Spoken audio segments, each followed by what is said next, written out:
Hello, everyone, and welcome back to the Not Your Everyday MMA podcast. This is episode 15. My name's Alex Henry, and I'm with Tori Haverl. And Tori, like I was telling you before the podcast, they say if you can get to 15 podcasts, you got a successful podcast. So, I mean, technically, we're way past 15. I mean, yeah, in terms of because we got interviews. Videos, we do. You we know, do have, so look at us go. This is a successful podcast. This is a great podcast. I'd say it's successful, and we appreciate the people that are here early. In the early stages, we're at 306 subscribers right now, and we're not missing weeks. We're gonna stay consistent. We're a little late this week. I got finals week, college, life. It's hard, okay, but we are still gonna pump out a video. We're not gonna miss a video. So Tori, I want to pick up today's video where we left off on not our last video, actually, but two videos again. We talked about fight night, and that said fight night happened last weekend. Yes. Some crazy stuff went down. We can start with Ty, because I know we're both Ty fans. He got rocked. Too soon. I think it was too soon. Too soon for the fight. Like, you know what I mean? Like, too soon after the Cyril Gane fight. But, I mean, Sergey, wow. Just wow. When he stepped foot and when he hit Ty for the first time, I was like, okay, well, like, there you go. Sergey's doing Sergey, and there's going to be no reverse button on this one. And I was kind of, like, really sad to see that, because no one wants to see Ty lose. But I don't think it diminishes him as a fighter. I think he's still going to be dominant. It's just I think he needs some time off. Yeah, for sure. I was seeing people say Ty versus Tommy Aspinall. Ty, I'm like, bro, let the dude breathe, okay? Like, can we let this guy be all right? Like, he just got knocked out by a heavyweight Russian dude. Like, I don't think he just wants to go hop in the cage right now. I don't even know if Aspinall's ready to go either. So, let's tone it down a little bit. Yeah. But it sucks to see, Tori. I love Tai Tuivasa. Yeah. And I kind of actually like Sergey Pavlovich a little bit. But if I had to pick one or the other, I'm way more of a Thai fan. So it was pretty upsetting to see him lose. Tori, Brian Barberena versus Rafael Dos Anjos. I can't remember who either of us picked. I honestly can't. I can't either. And I think that's just because it was a coin toss flip. Now I think the odds for this fight were super high for RDA, if I remember. Like, it was like negative 560 to Brian Barberena plus 430. So maybe I was just tripping by thinking it was a coin flip. But nonetheless, RDA won by submission. What do you have to take away from this fight, Tori? He looked great. I love seeing RDA in there. I mean, he still looks good. He still looks really great. I mean, his last fight against Rafael Fiziev, it wasn't like he looked horrible. He was just fighting Rafael Fiziev, who is a younger top contender in the lightweight division right now, and he's got finished. But he looked amazing on Saturday night. His wrestling, his grappling, just everything about it, his striking, the control, it was great all around. And he's just always exciting to see. And he's one of those fighters who's older, but I don't feel bad watching him in the octagon, because I know he still has the ability to finish these guys. I know he still is very skilled, and I know he can still hang with the top of the division. Yeah, I mean, he's the 7th ranked welterweight, or he was going, and now he got a win. So he's older, but he's kind of like a Dominic Cruz, and we're he's old, but he's still sticking in there. And honestly, what I like to see about RDA is he went to his grappling. Yes, he is literally from Brazil, Brazilian jiu-jitsu. That's where it comes from. That's where you need to be. Yeah, if you're good at it, then why not do it? I mean, especially versus a guy like Brian Barberena, you don't want to just stick in there and not with a dog like him, because he'll brawl. Yeah, exactly. He will brawl. Brian Barberena will brawl. Yeah. But I mean, speaking of how you should stick to something when that's the way that you're gonna win, what were your thoughts on the main event? Kevin Holland, Stephen Thompson. First off, Tori, and you know this, I didn't watch it live. Sadly, I didn't watch it live. And I got it spoiled. So I didn't watch it live, and I knew who won. And I knew it was fight of the night. I heard fight of the night. By the way, I heard that the Amway Center in Orlando was popping. I bet popping. Yeah, it felt a crazy night. Felt like a pay-per-view almost. Dude, Stephen Thompson's good. if you want to know what I think, dude is good. He is very, very good. And I forgot. I'm not saying that I slept on him by any means. I saw him winning. I think I picked Kevin Holland to win, but there was like, It's I a close wasn't gonna, fight. I wasn't gonna argue with anybody that said Thompson's gonna win, but dude is good. And mind Mhm. you, what I really want to talk about is Kevin Holland is also very good. Kevin Holland's a People, beast. people Yes. are really sleeping on Kevin Holland after that fight. Oh, you got to do more than just strike. It's got to. Well, first off, it was a striking match, so he really Yeah. didn't.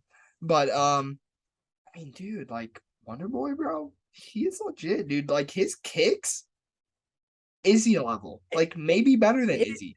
I think it's better. I think they're quicker and I Yeah, think they're faster, but just the yeah. kicks because it looks like that third round, it looked like an art, like an art piece. It was gorgeous what he was doing in there. I was in shock. I was watching in my room and I was just like screaming at the top of my lungs because I love Wonder Boy. I'm a big Wonder Boy fan. So I was so happy to see him in there. And people forget how good he is because he's lost his last 2 fights, but to Gilbert Burns, got held down the whole time. Bilal Muhammad got held down the whole time. It wasn't like he got completely dominated. And it showed that he has gut. I mean, he's only gotten knocked out once in his career, and he looked amazing. He looked quick. His cardio looked good. His striking was impeccable. It was on point. And man, Wonder Boy looked like Superman that night. It was so cool. I loved it so much. Or the nickname that I gave him looked like the Karate Kid. Dude is Yeah. literally the Karate Kid. Like Yeah. actually, like he's very impressive. I really hope Kevin Holland doesn't retire. The thing is, though, the thing is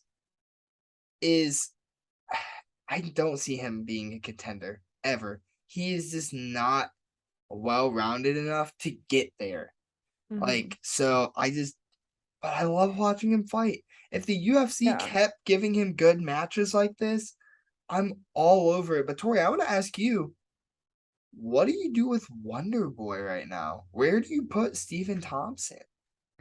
Stephen Thompson, I think you keep him where he is, if that makes sense, because the top of the division is all wrestlers. You have Usman. The only favorable matchup for him would probably be the champion in Leon Edwards, because you have Usman, Bilal, Hamzat, Burns, and Covington. Mm-hmm. All very dominant grappler wrestlers. None of those favor Stephen Wonderboy Thompson. And so I think you just give him the younger guys, give him strikers so we can see more fights like this because people forget how exciting he is to watch. Stephen Thompson is a very skilled fighter, and I don't think he's going anywhere soon.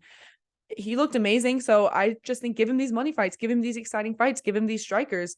And I think he'll continue to win. And I mean, in terms of title aspirations, I'm not sure just because of how grappling and wrestling heavy the top 5 in the division are.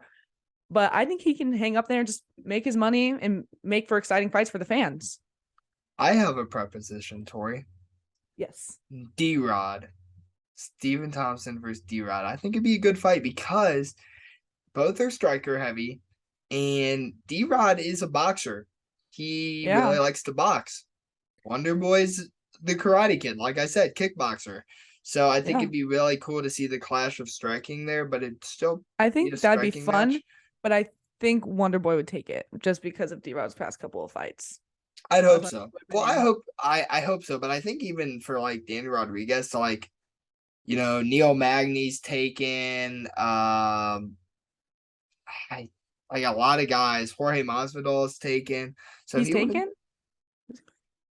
Right? no, he's not. Why did I say that? No, he's not. But They've already fought before though, and Wonder Boy, I think Wonder Boy. yeah. But I think it'd be a good fight. I'd like to see that fight. I think it'd be a good one. I don't know. Yeah. But yeah, definitely was a fun fight night, and I'm very happy that UFC does fight nights like this. One small piece of news before we get in to UFC 282, the last pay-per-view of the year, is my boy, TJ Dillashaw has retired, Tori. And I'll go first. I'm pretty sad about it because I just, he's a very disliked guy in UFC. I understand not a lot of people are heavy on TJ. And all I wanted was for TJ to be able to make a comeback and try to win people over. And I think it's kind of sad because I really think he was trying and Yeah. he just really realized that he actually couldn't fight anymore. Like, I don't know if Yeah. he can fight. And it's almost like Because he didn't get a chance to really continue to earn back the trust of UFC fans. yeah. So it stings. And I guess he's been struggling with shoulder injuries his whole career. And it's sad. Could I see him coming out of retirement, maybe fighting again in, a year and a half? I see TJ Dillashaw wants to I, fight I don't want to see that. somebody. It might. You know what fight I'd love to see, Tori? You know what What? fight I'd love to see? What TJ fight would you want to Dillashaw say? versus Cody Garbrandt 50. I think it'd be Number 100. such a good fight. I think it'd be a great Yeah. fight. Maybe in a different You organization. got a guy that can get knocked out off a flick to the chin versus TJ Dillashaw who can get injured, by a flick to the arm. Yeah. So it'd be a good fight, and It this would. is not Yeah. me hating on either guy. Cody Garbrandt's one of my favorite fighters all time. And TJ Dillashaw also one of my favorite fighters of all time. But yeah, it's pretty sad to see him retire, Tori. What do you think? I mean, it's sad, but if you're going to continue to get injured, it's probably for the best. If he was talking about how he popped his shoulder out of socket like 20 something times during his training camp, that's not something you want to keep fighting with. It's not. And he is older, and especially at such a low weight class, when you get older, it's harder to make weight. It's harder to keep up with these faster guys. Unlike, sorry about that, there is some sirens going on in the background. Anyways, but just it's not like a Glover Teixeira who's just bigger and they don't rely as much on their cardio, whereas they rely on their power. But this is a smaller division. They are fast, they are quick, and they still hit very hard. And he is older. He did take some time off, and he has had just a lot of injuries recently. And if it's what's best for him and his health and his body, I think that's the right decision, because I don't want to see another Tony Ferguson situation. I always refer to that, where they're just in there just to win money, just to fight, because that's not good for you. We want to see him go out on top. And I mean, technically he still went out after fighting for a championship fight. So it's not like he got he did get dominated because of his shoulder, but I mean, he Well, retired at least you after can say losing. that. Yeah. At least he went out on a championship fight. You know what I Yep. mean? It's not like Yep. he was on a huge losing skid or anything, and he lost that fight because of his shoulder. And Aljamain looked great too. I'm an Aljo fan, don't worry. But I'm just saying a big factor to that fight was his shoulder popping out of socket. Mm-hmm. And so I think it's a good decision if he's going to continue to get injured and everything. But it's sad. I mean, just so many legends retiring this year. It's a truly new generation of the sport. Yeah, it is. It's sad. I mean, we don't got to keep on it. It's sad. Yeah. Tori, we got a pay-per-view, like I mentioned, the last pay-per-view of the year happening in good old T-Mobile Arena, Las Vegas, Nevada, Saturday the 10th. This weekend. We got Blachowicz taking on Ankalaev at UFC 282. I'm very excited for this card, Tori. It's not the way I wanted it to go. I wanted to see Glover. Fun fact that I learned about Glover. Maybe I'm just an awful UFC fan, which I wouldn't say awful, but new, yes. I didn't know that Glover had like a whole 6-year span where he couldn't get a visa to America, and it was like during the peak of his career. Mm-hmm. That was kind of something I just found out. So yeah, look at me go. But I'm also sad about Robbie Lawler. I want to see Robbie Lawler back in there. That would have been a very interesting fight. But do you want to know something, Tori? What you were just describing about TJ Dillashaw, exactly how I feel about Robbie Lawler. I do not want to see him fight anymore. He reminds me so much of Tony Ferguson. Like, yeah, I think he needs to just retire too. Like, yes, he's a legend, kind of, just because he went to some He's wars. an exciting legend. Yeah, I mean, he's one of the most exciting fighters we've ever seen. For sure. But I don't know. Hopefully, this fight got canceled, or he had to drop out. Fight didn't get canceled.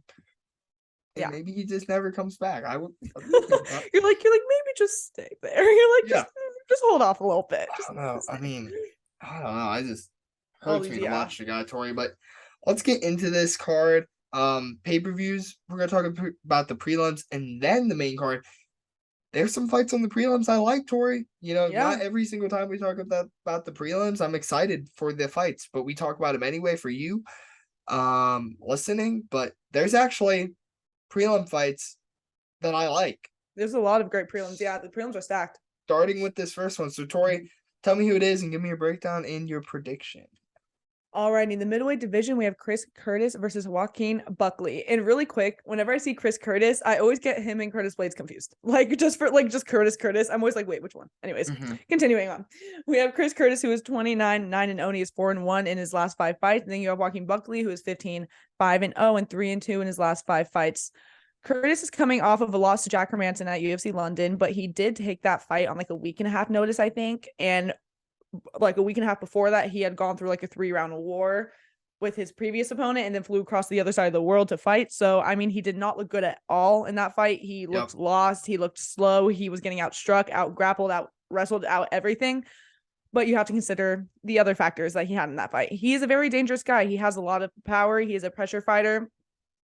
And he just genuinely enjoys fighting. I think he even said for the Hermanson fight, he said, I don't care if I lose, I'm just here to perform and I'm here to make my money and head out. And respect. He enjoys fighting. And then you have Buckley, who he's coming off of a loss to Nasruddin Imavov. His last fight, he looked really good. It was a war the last round. He was chasing for that finish. He didn't get it, but was moving forward the whole fight. He's a pressure fighter. He's a very heavy striker. Like I said, always moving forward. He is a lot bigger than Curtis. And the biggest difference between these two opponents is Buckley, I think, still has title aspiration. He wants to move forward in those rankings. He wants to prove himself. Whereas Curtis is kind of like a little laid back, a little bit like wants to perform, wants to make his money. He's even made that known in some interviews. And so I think that's going to be a big contributor to this fight. It was kind of hard for me to choose, but I think I'm going to go Buckley just in terms of how they did both look in their last 2 fights. I know the circumstances were bad for Curtis and I know they're last minute, but Buckley did not look horrible in his last fight. He didn't at all. He was relentless. He is a really fun fighter. And if Curtis lands, Buckley can be a little chinny. He did get knocked out by Kevin Holland, so that is a little scary. But if Buckley can avoid those huge blows from Curtis, I think he can take it. Yeah, no, good breakdown. I think what you said about, Curtis and having a lot of unlucky circumstances is something really to think about when looking at his record, because it doesn't do it justice necessarily. But stylistically, mainly a striker, pretty much like a boxer striker, but he does throw kicks. But like you mentioned, Tori, he's powerful. He's known for his power. He also has 100% takedown defense, which I think is pretty good considering the sample size of fights he has. I mean, 100%, that's perfect. You can literally not do better than 100% takedown defense. And that's what Chris Curtis has. Joaquin Buckley, very diverse striker, works the cage well, good speed, good footwork, also has power in his hands. So this could be a war. That's why I'm excited for this fight. And my heart, Tori, is telling me Curtis. But my mind is telling me Buckley.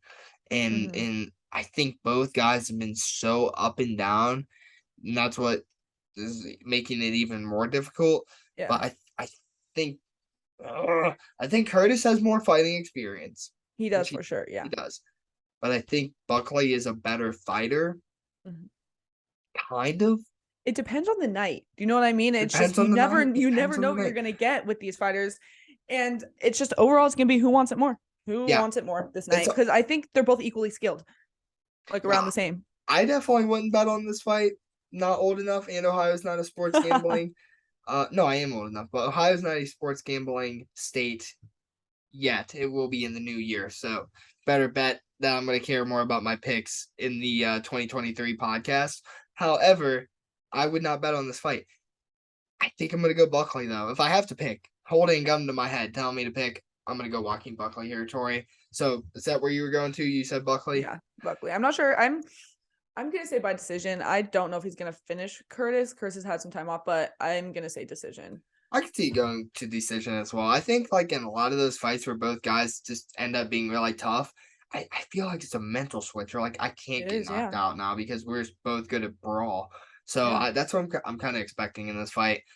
On to the next fight, Tori. We got Edmen Shahbazyan. Look at that.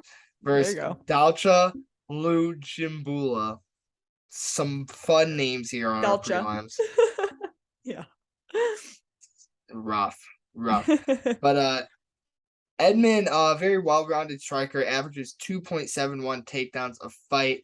My worry about him is he's a very offensive fighter, whether that is his striking and his wrestling, which that could be a great strength, being a very offensive wrestler, but also could be your biggest weakness when the fight gets brought to you. Where's your defense, bro? That's kind of how I feel about Yes. Edmen Shahbazyan. As for Dalcha, he has good grappling, over 2 takedowns a fight. He has pretty good power. Has looked good, but his cardio is questionable, a little suspect, some might say. I've seen it both ways. I've seen him where I think he's got 5-round potential, and I've seen him where he looks gassed after the second. So I don't know what we'll be getting from him. Dalcha's black belt. He can grapple, but he isn't as well-rounded as I think Edmen is. So I'm gonna go with Edmen here, Tori. Yeah, I mean, good breakdown. When you were talking about Edmen, not having great takedown defense, but he can get takedowns. He's a decent wrestler, but he just takedown defense is not really there. Trash. I mean, he's a good striker. He has really good kicks. I mean, leg kicks and just kicks overall. They're quick, they're snappy, and they're hard. But how he lost his last fight is just his takedown defense. It was his worst enemy. That's pretty much how he lost his last fight. And he doesn't have the greatest cardio, but we also do have to keep in mind both these fighters are on 3-fight losing streaks. So once again, this is going to be who's still in it. I mean, and then you have Dalcha, who is a good striker. He's a former judo champion. He's very explosive. He's a good counter striker, good takedowns. He's a very, very powerful guy. The chin is not the best, but the power is definitely in his advantage for this fight. For this fight, I think I'm going to choose Dalcha. I'm not for sure if he's the underdog. I think he might be. Maybe. I don't bet. I don't check. So, but anyways, I think I'm gonna go Dalcha. I think if he does use his wrestling, I think it will work to his advantage. If he just chain wrestles, if he's constant pressure, which is not usually his fighting style, but I think it would work against a guy like Edmen just because of how horrible his takedown defense can be. But if he can defend it, then I'm going to go Edmen. But for right now, I just think Dalcha has more ways to win. So Dalcha is a plus 245 underdog.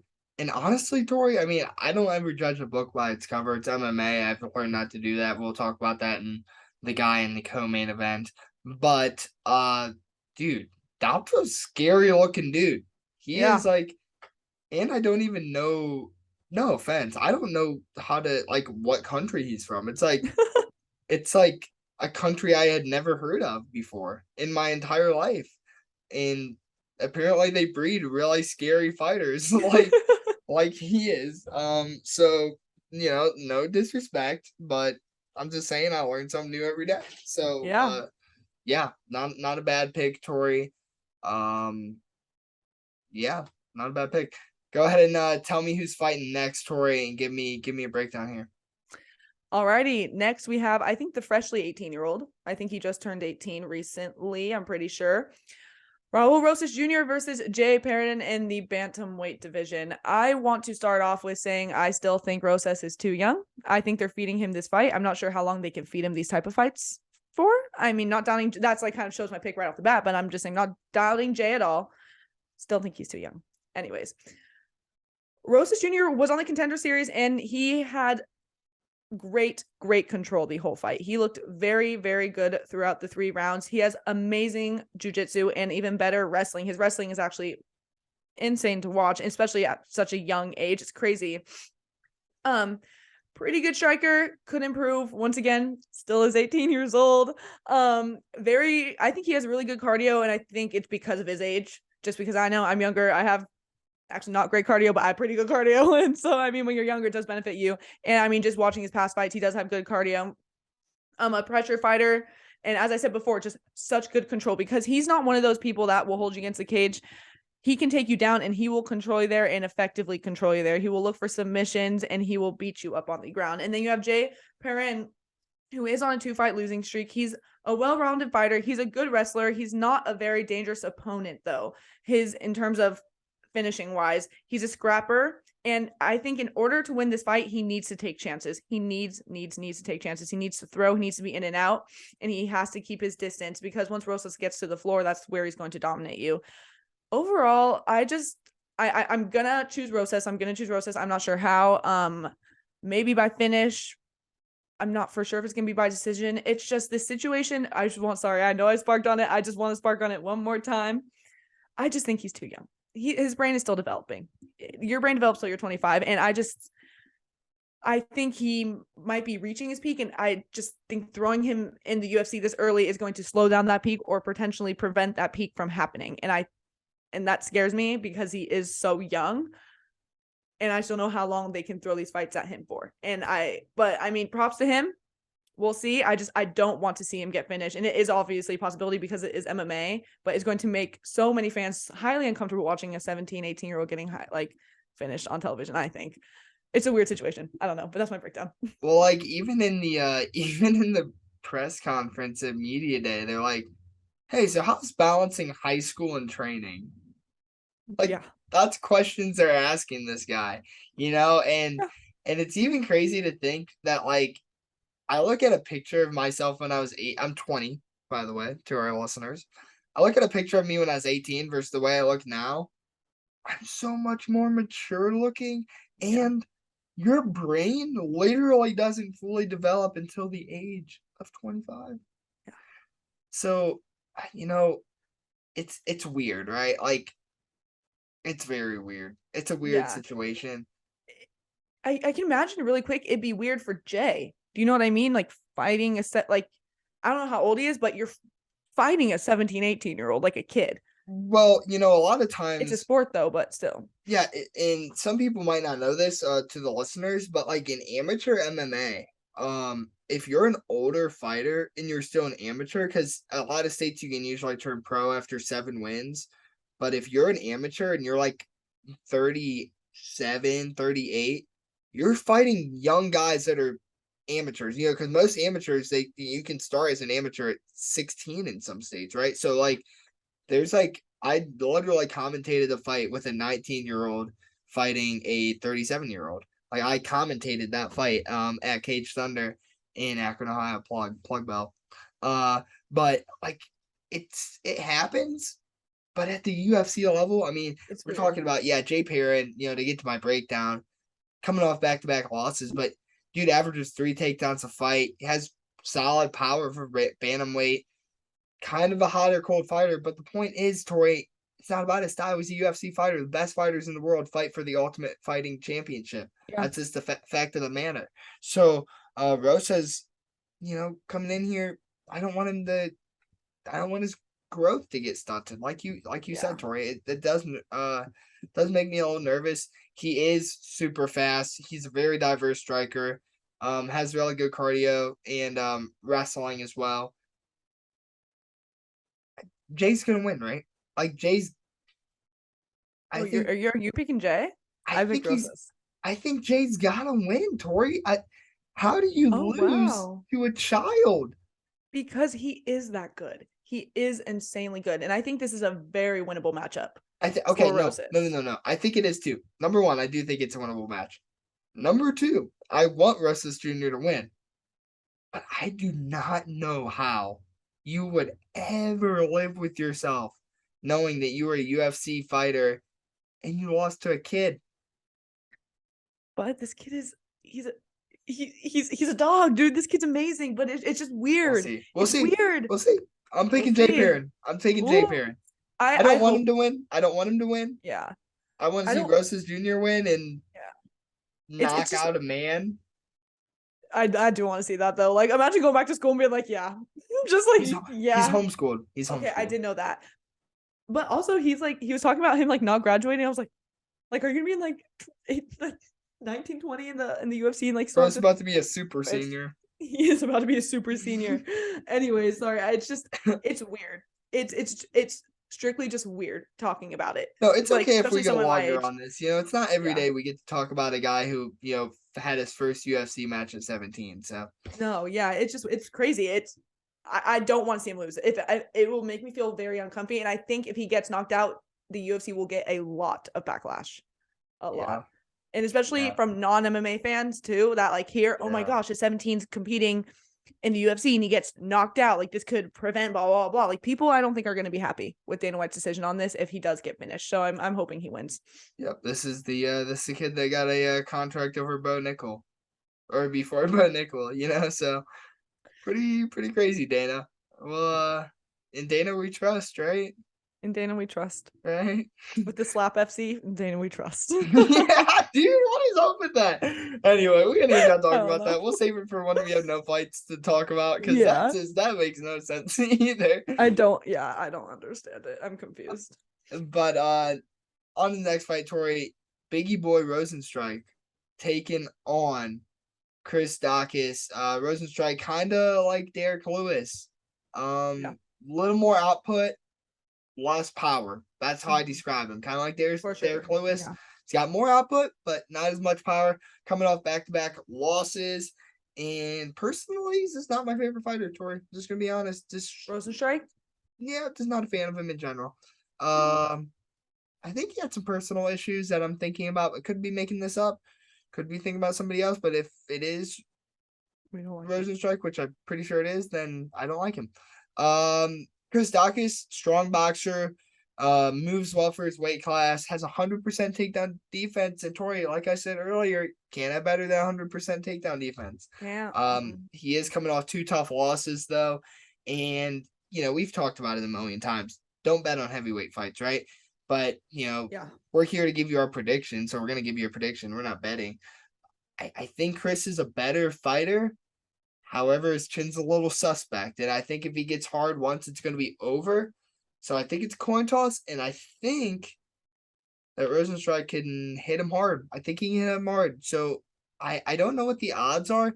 I believe Chris Daukaus was the favorite. No, Rozenstruik is a negative 170 favorite. Chris Daukaus is a plus 145 underdog. So literally a coin toss, like I said. But I am gonna go with Rozenstruik here. Yeah, I mean, Rozenstruik, he's had a bit of a tough time recently. I mean, he lost to Volkov by knockout, then lost to Cyril Gane a little bit ago by a unanimous decision, then lost to Blades pretty recently by decision. He's a very hard hitter. He is a Muay Thai style striker, but I mean, when you're in the heavyweight division, you just swing. Like, I mean, he when he gets into it, he'll just swing. He is a slower hitter and he doesn't throw a lot of volume. And he's just kind of a slower paced guy around the octagon. And then you have Daukaus, 2-fight losing streak as well, but he's a good striker. He's a Brazilian Jiu-Jitsu black belt, technical, a hard hitter, good footwork, and he moves around very decently in the octagon for a heavyweight. I think Daukaus has more ways to win. I think this is a good matchup just in terms of their skill sets and where they are right now within the division. Yeah, it's gonna be a fun fight. This is a coin flip. I would not recommend anyone bet on this, as you said. I'm gonna choose Daukaus, I think. Win by knockout. I mean, or I can see Daukaus pulling in Blades and controlling him. Yeah. Taking him to the floor and controlling him the whole time. I could see that happening, either finishing him on the floor or submitting him. I think Daukaus might have more ways to win, so I think I'm going to choose Chris. It's not a fully confident pick, but that's what I'm going to go with. Yeah, I mean, it's not a bad pick. And honestly, when it's a heavyweight fight, there's no bad picks. I mean, we were confident on Ty, right? Oh, yeah, 1,000%. We were wrong. And these things happen. So, on to the main card, Tori. We got Bryce Mitchell, Thug Nasty, the greatest rapper in UFC, taking on Ilia Topuria. Bryce, incredibly good wrestler, trains on his farm down in Arkansas, man, and he's a redneck, and I'm allowed to say that because one, I have a mullet, and two, a lot of my family is from West Virginia, including myself. So I have the redneck pass. And Bryce would know. Me and Bryce, we're like this. We've never met, but we're like this. He already knows though. Yeah, for sure. But no, Thug Nasty, he'll continually shoot and reshoot until he gets you to the ground. Averages a little over 3 takedowns a fight with a 52% takedown accuracy. He also has great submissions, which doesn't get talked about a lot, but he does. Ilia, man, he's a good striker, some of the best power in the featherweight division, and I think it scares a lot of people. People talk about the dark horses of the division. Ilia Topuria, he's the dark horse of his division, in my opinion, because of his power. You look at guys like excuse me, you look at guys like Volkanovski, Max Holloway, who are well respected, great boxers, great strikers. They don't have Topuria's power though. You're not seeing them put out people like he is. No. He was a wrestler in his earlier fights, but more recently seems like he wants to strike, and that could be a concern here. But I think he knows what he's got when it comes to Bryce, and I think that Bryce has proved to be a dominant wrestler in the cage. He's one of my favorite UFC fighters. And Tori, I did a podcast this week, and I told you that I was going to change one of my picks. Earlier this week, I went with Ilia Topuria. I think he might be a little better, but I've had a change in heart. I've watched videos of Bryce Mitchell training pads on a farm with cows in the background. And I'm changing my pick, Tori. Call me crazy, but I genuinely think Thug Nasty has what it takes to get it done. And the odds have moved in this fight. They were a lot more for Ilia Topuria. Now Bryce Mitchell's a plus 115 underdog. That's like nothing, bro. That's nothing. So I'm going Thug Nasty here, Tori. I can just say it a million times. Thug Nasty. It just flows off the tongue. I love this guy. So I'm going to go Bryce Mitchell. Earlier in the week, I picked Ilia Topuria. Am I going to be surprised at all if he wins? No. As an analyst, I 100% actually would pick Ilia, but my heart is telling me to go Bryce Mitchell. We've went with our hearts here on this podcast before, so multiple times. I'm gonna switch it up, and I'm gonna not be an analyst, and I'm gonna pick Thug Nasty. That's the last time you hear me say it. There you go. Well, speaking of Thug Nasty, they are both undefeated. Bryce Mitchell, he's such a fun guy to watch. I wish he had a YouTube channel. I'm not sure if he does, but I wish he did. I want to see what this man does with his life all the time. I'm just so interested. And the camo shorts. The camo shorts, are you kidding me? They're so awesome. They're awesome. I mean, one of the bigger differences is Mitchell's, all of his UFC wins are by decision, whereas Topuria, I think, is three or four finishes and like 2 decisions. I forget.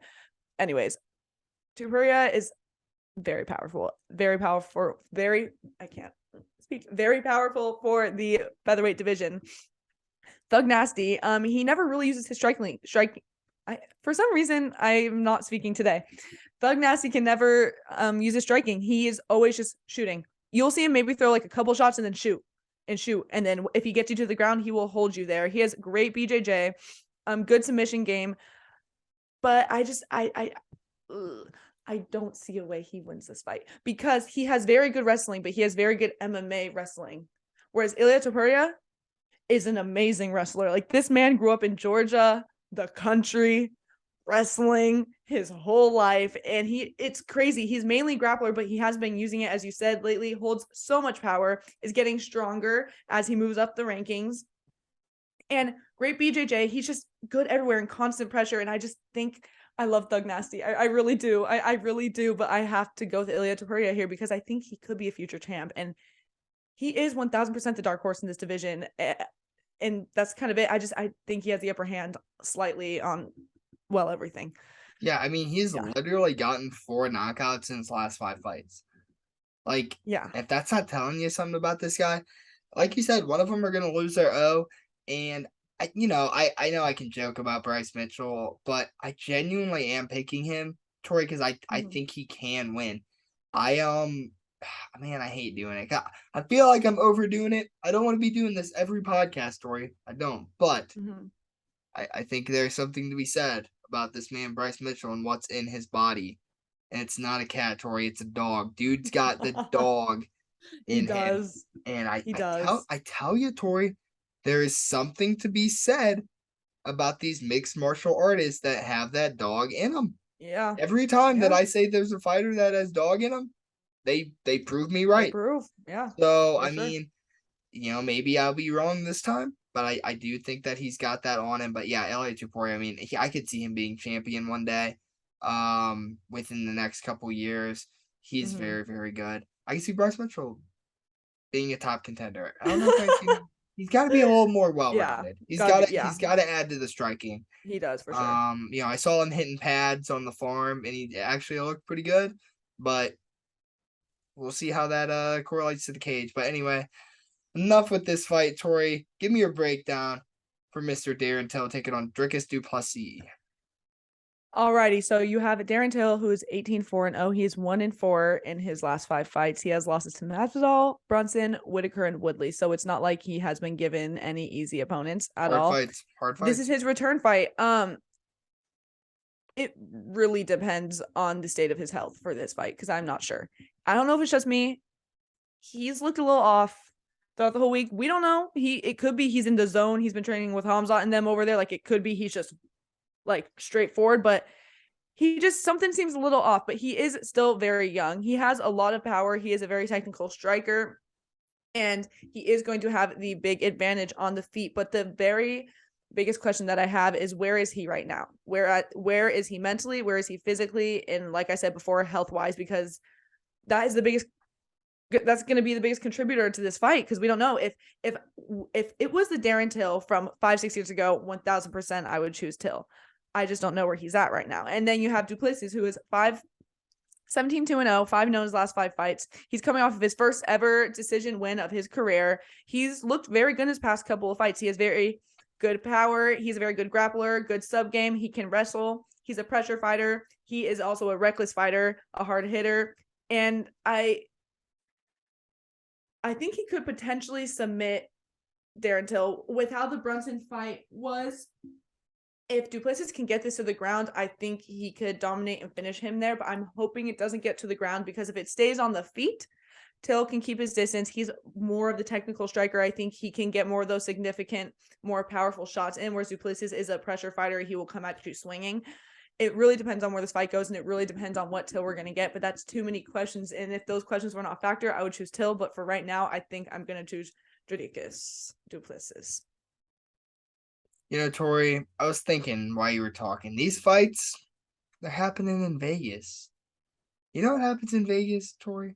People take a risk. People take a chance. Yeah. They roll the dice, one might say. Yeah.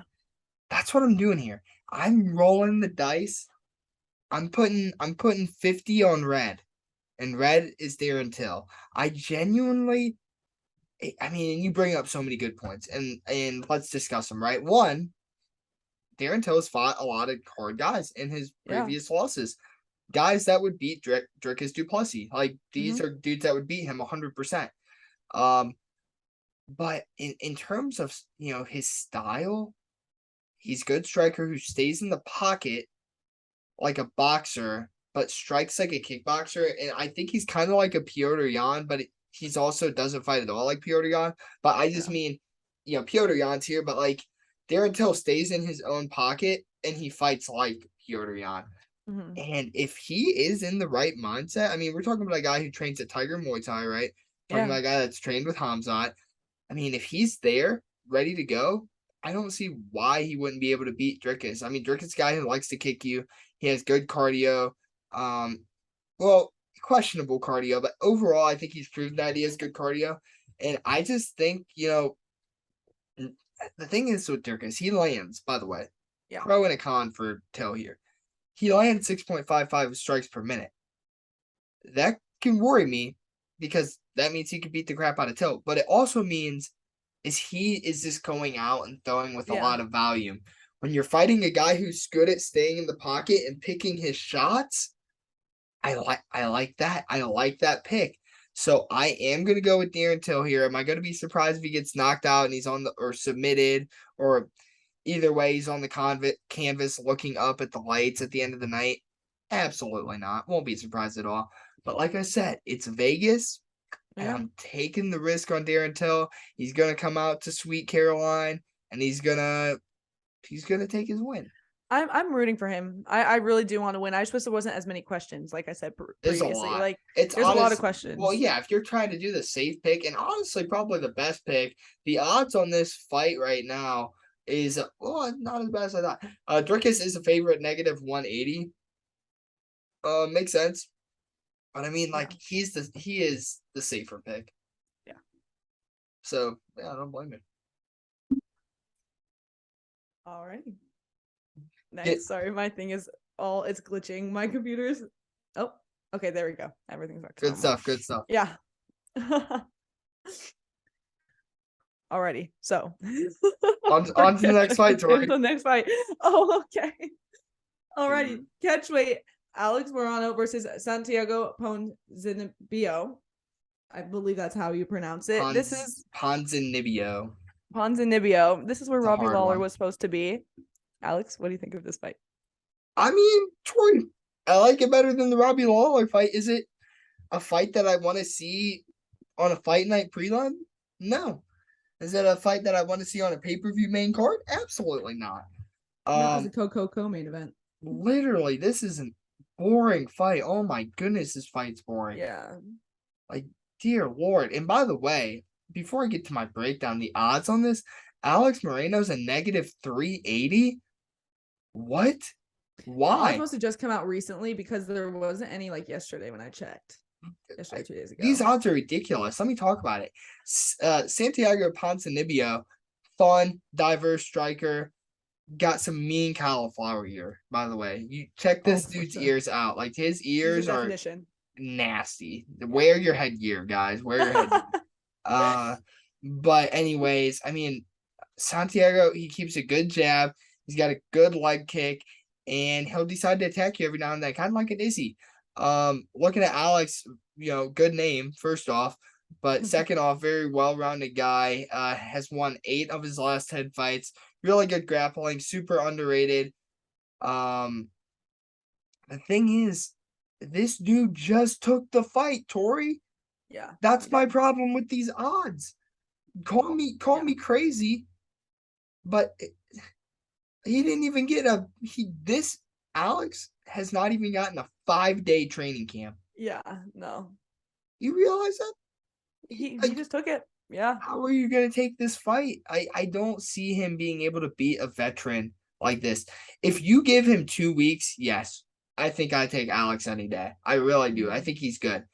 But I do not see him winning this fight, Tori. If you do, no disrespect. I'm not gonna hate you. But I personally don't see it happening at all. I'm very confident that Santiago Ponzinibbio will take a win here. Yeah, I agree. I think it's going to be kind of like the same situation as Chris Curtis versus Jack Hermanson, where Curtis is a great fighter. He had potential to win that fight if he had a full training camp, but you have a week. You have to cut weight. That's it. You know what I mean? That's what happens. Maybe get into little sessions of hitting pads, but that's going to be it, or rolling. But I mean, Moreno, he has that one off of Cowboy Cerrone. He's good volume. He has accurate strikes. He can take a shot pretty well. Good grappler, never really wrestles. And he's just overall well-rounded. And then you have Ponzinibbio, who is coming off of 2 split decision losses, but those 2 fights were extremely, extremely, extremely close. They could have gone either way. I do think he's past his prime, but it doesn't matter. His fight Q is really good. He has great volume, a solid striker. I think he is the better striker between the two. He is definitely a point fighter, so if he can use that to his advantage, that would be great in this fight. And he's just overall very dangerous on the feet. Same reason I'm choosing Santiago for this fight. I think it is too short notice for Alex. He could have potential to win if it was a different circumstance where he got a full training camp, but it wasn't, unfortunately. So I'm going to go Santiago, and I'm pretty confident in my decision. Yeah, go make money, guys. Like, if you're trying to make some money, put some bands down on Santiago. I mean, this dude being an underdog by like a plus 370, that's crazy. Crazy talk. Go bet $5 on it. If you're wrong, it's $5, right? I don't know. But I think it's crazy. I do like the Great White. Don't get it twisted. By the way, who's also been in the UFC since like 2015, 2016, I think. Yeah. So he's, a vet in his own right. But it's not enough time. Just not enough time. Tori, speaking of a guy who, likes to wait to the last second to start cutting weight. In our co-main, we got Paddy the Baddy Pimblett. Have we gotten to talk about Paddy yet? Like in a fight? We haven't. We have not. No, we haven't. I'm excited. So we haven't. I love Paddy. We haven't gotten to talk about Paddy. So let's talk about Paddy. Tori, give me a breakdown and predictions for the Jared Gordon fight here in the co-main, which quite literally is such a boring co-main. By the way, no. Listen, hear me out. Am I probably the most excited for this fight out of any fight on the card? Yes, definitely. 100%. I think this is the fight I'm most looking forward to. Also, the co-main event for the last pay-per-view of the year, Yeah. snooze fest. Like, Compared to last year, Oliveira, Jorge, Nunes, yeah, I Nunes, mean, this is Pena, like yeah. embarrassing. Like, Paddy's not even ranked. I know people don't care about the rankings as much as I do, and they want to see Paddy because his personality and he's, star power. Whatever. I understand. I get it. I get it. I get it. I do. I Well, understand. Patty. I love Paddy too. Love him too. But it's not the co-main I wanted to see. Maybe a Yeah, fight night main event, but me neither. To be honest, before some of the fights got canceled, I didn't even think this was the best end of the year card. That was my unpopular opinion, I mean, but it was I still a good really card. would have liked to see Glover versus Yuri and then Same, Magomed yeah. versus Jan. I think that would have been pretty cool. But That would have been awesome just because of the winner versus like for the co-main and then the winner of the main, like who's gonna get who. and then you would have had Paddy still Mm-hmm. and Bryce Mitchell with Ilia Topuria, which I'm just And very then excited for that Lawler. fight. Yeah, that would have been a great card. Oh, it's falling apart. Knock on wood that nothing else happens. But I Yeah, for mean, sure. Paddy Pimblett, both first of all, these two have very similar records. I know at MMA math, but 9-3-0 for 19-3-0 for Pimblett, and then 19-5-0 for Gordon. Paddy Pimblett, great Brazilian Jiu-Jitsu. We know this. Not the best striking, but it is improving, and you can see the improvements very clearly throughout each fight. He does have good power, as we saw in his UFC debut. He is, like I said, a very dangerous grappler, and he has a very good submission game. He's good everywhere on the floor. He's a dangerous fighter, and he is a finisher, and he will land shots. And I think that's going to be the biggest difference because I don't think Gordon is extremely dangerous. I don't think he's as dangerous as Paddy. Gordon has never lost a decision. So if it does go to decision, I can see him winning by points, but I think Paddy's going to put on a show. I think there's going to be a finish here. Gordon, he's good everywhere. A good striker, good wrestler. He's been in the game for a long time. Not the best chin, which is suspicious because Paddy can knock you down. Paddy has some hands. Not a big finisher. As I said before, a point fighter. And I think Pimblett could take down Gordon and control him there. Gordon also does have good wrestling, so Gordon could also take Paddy down, but Paddy's good on his back. Like I said, he's good everywhere on the mat. I'm gonna choose Pimblett. I'm gonna choose my man Paddy the Paddy. I'm not fully confident in that pick because if it does go to decision, I'm not sure just because of how good Gordon can be in terms of that style fight. But I'm gonna go with my heart and I'm gonna go with Paddy the Paddy because man, I love him. I love you, Paddy, and that's it. That's it. Yeah. That's it. Yeah. Yeah, fair enough. Paddy's looked really good striking recently. He's really smart. His grappling looks good, and it's very funky. And in case you're like, "Whoa, Alex, why are you being so mean to Paddy?" Funky is a great compliment when it comes to grappling. You want to Yeah. be funky because that means you are good at moving. And I'll bring that up again when I get to my prediction. Jared Gordon has decent wrestling, almost 2 takedowns a fight. Really good boxing as well. But my thing with Gordon is his grappling is very defensive. So Mm-hmm. you would think, Gordon, this is what I mean. Gordon gets in a grappling exchange, and when he's in the scramble, he thinks, how can I reverse this? Or how can I get back to my feet? When Paddy is in a scrambling grappling exchange, he's saying, okay, how can I take submission and how can I take position and how can I submit you? Yeah. That's what Paddy's thinking. And that makes a big difference in a fight that can go to the ground.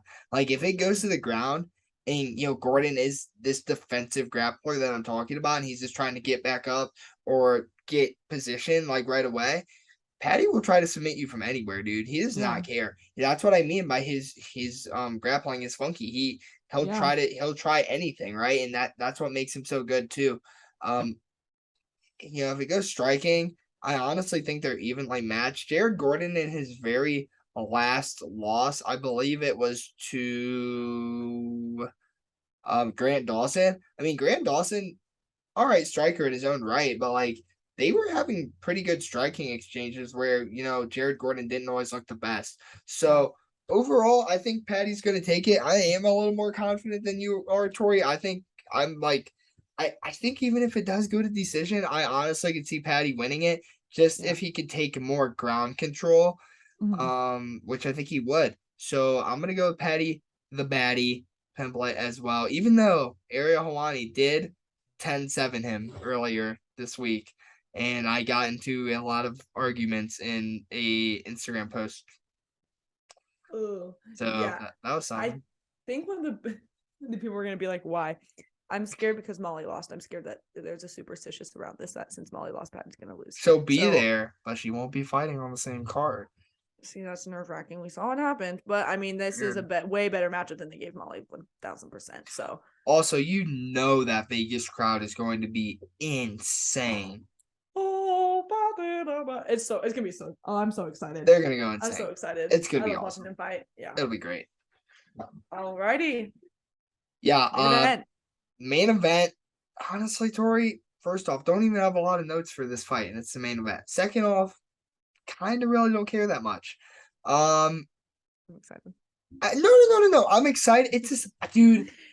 I wanted to see Yuri fight. So Yuri was slowly becoming one of my favorite fighters. Like when I heard this dude, like meditated on mountains and was a samurai and locked himself in a dark room and didn't eat food, I was like, this dude is fire. Now he's not gonna fight for a year, maybe more. Like that's sad. So I no, but as the week has gone by, I have gotten way more excited for this fight. Jan Blachowicz, former champ, great striking, a lot of power. He can also wrestle when he needs to. Magomed, also pretty good striker. He has really good leg kicks and does a great job at moving forward and can take you down when he wants to. It's pretty cool seeing a Dagestani dude who likes to strike, right? Like that's for sure, yeah. Pretty unique, and it makes him pretty good. I heard somebody say this week, Tori. I forget who it was. I don't want people to think I'm copywriting people, but I forget who it was. All right, so I'm sorry. But somebody said it wasn't me, but they said options win fights. Yeah. And when I heard that, I instantly knew who I wanted to pick. Ankalaev has way more options. For sure. He's going to be able to maintain his distance well. He's going to be able to land good body kicks, he's really good at, and take you down if he wants to. And the other thing people aren't talking about is Magomed has a great chin. Like, if Jan wants to win this fight, Tori, and tell me if I'm wrong. I think if Jan wants to win this fight, he's got to knock him out. Like, I think Jan's got to knock out Magomed. First off, you're fighting a dude who's great at keeping distance, who will shoot on you, and who will kick you very, very hard when you come close in. So, like, even if Jan can get to his chin, like, get close enough to, like, really land a big shot, he's putting himself in so much danger to get knocked out himself or get taken down. So he's really going to have to land a great, beautiful shot to get that knockout. So I think it's very unlikely that Jan gets a knockout. And I think it's super likely that Magomed has 5 options to win. And mind you, I think Jan is great. I think he is very, very good. I'm not sleeping on him. All I'm saying is I can see Magomed being champ for the next 2 years. 1000%. I agree. That's what I have written here. Magomed has a lot more ways to win. His only loss was a last second submission to Paul Craig a while ago. He is a great wrestler, but he never uses it because he doesn't need to, because he's that good everywhere. He's a powerhouse. He's a long striker. He uses his reach very, very well. Great fight IQ. When he does get the fight to the ground, really, really good ground and pound. Many people believe he's going to be the champ. A lot of people are saying Magomed's a champion. He's going to be the champion. Me too, because the light heavyweight division just seems to kind of be rotating with these older guys. So you have a younger guy coming up there who's dominating all these fighters. The biggest thing I think Jan has is experience, because if you look at who he's fought, it's crazy. He's fought the top dogs for so long. I mean, Polish power, huge power, heavy hitter, good wrestling. His last one was a little bit weird, which is why I don't love that he's fighting for the title. I would have loved this fight a lot better if it was Glover, but that's not happening. If Jan lands the punches, I think he can win. If he's continuously landing them straight in and out, I think he can knock him out. Not sure if it's going to happen. Not very confident, but I'm just saying if he lands over and over, the Polish power will get to the brain. But, I mean, he's exciting. He's an overall exciting fighter. But, I mean, Ankalaev is just not that. Ankalaev, I mean, he's exciting, but he's just good. And he knows he's good. And he is good everywhere. And he has a lot more ways to win. I'm choosing Magomed. He just hasn't fought the same level, but nowadays, who knows? Sean O'Malley won, Islam won. These guys are just so dominant. They don't need to climb up the ranking. It's just Yuri. It's crazy. Yeah, exactly. All these guys. It's insane. So I'm gonna go Magomed. I'm pretty confident. in that choice, just because of, I mean, also how the Blachowicz versus Glover fight went. He got subbed, like, got taken down like that. And he chain wrestled Izzy, which is Izzy.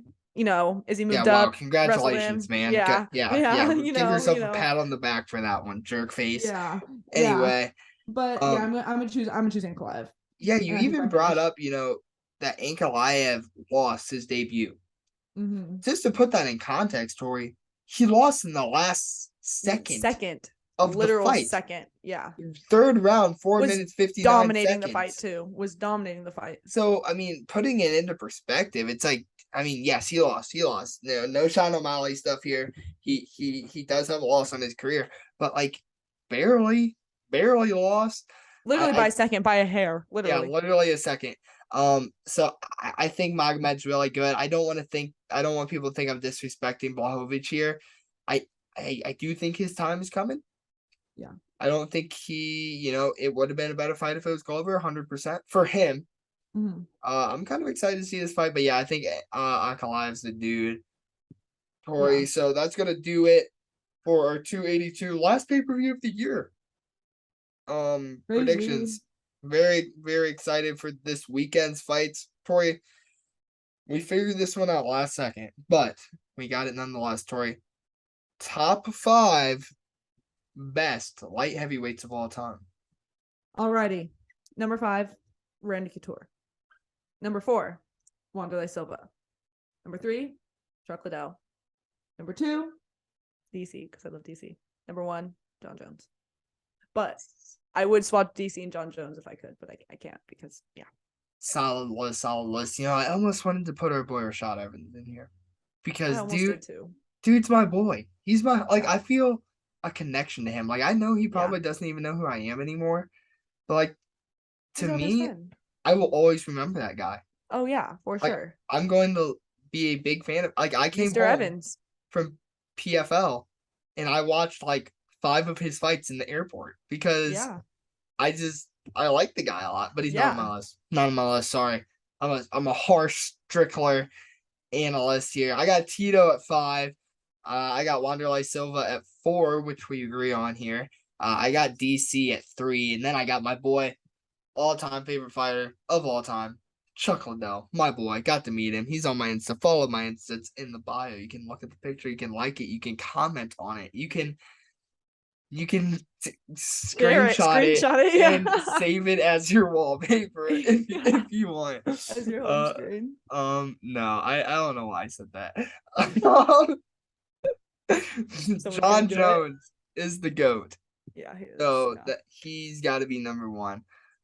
So yeah, that's gonna do it for a interesting episode of the Not Your Everyday MMA podcast, episode 15, guys. So we appreciate you for sticking around. Audio only listeners, you guys are awesome as well. Keep running those downloads up. The downloads are looking really good right now, and we were in the top 100 MMA podcast on Apple Podcasts at one point.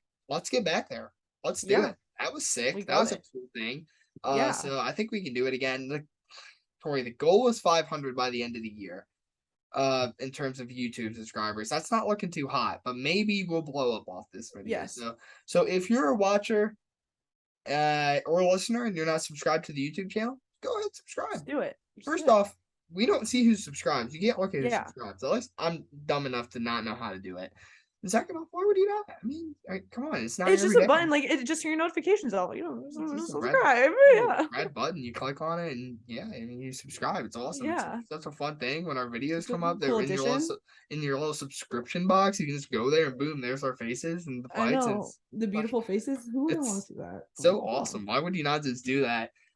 Anyway, Tori, like I said, that will wrap it up for episode 15. I hope that you guys listening, watching, enjoy the fights this weekend. The last pay-per-view of the card, then we got a fight night, and then we're done. And Tori and I will be doing some like an award show type thing here pretty soon. Yeah. Where we're gonna talk about fight of the year, up and comer of the year, female fighter, male fighter, all the stuff. We're gonna give out of our awards. It's gonna be a great time. So definitely subscribe so you can see that as well. But that will do it for today. My name's Alex Henry, and I have been with Tori Haverl. Thanks, guys. Thank you. We're signing off.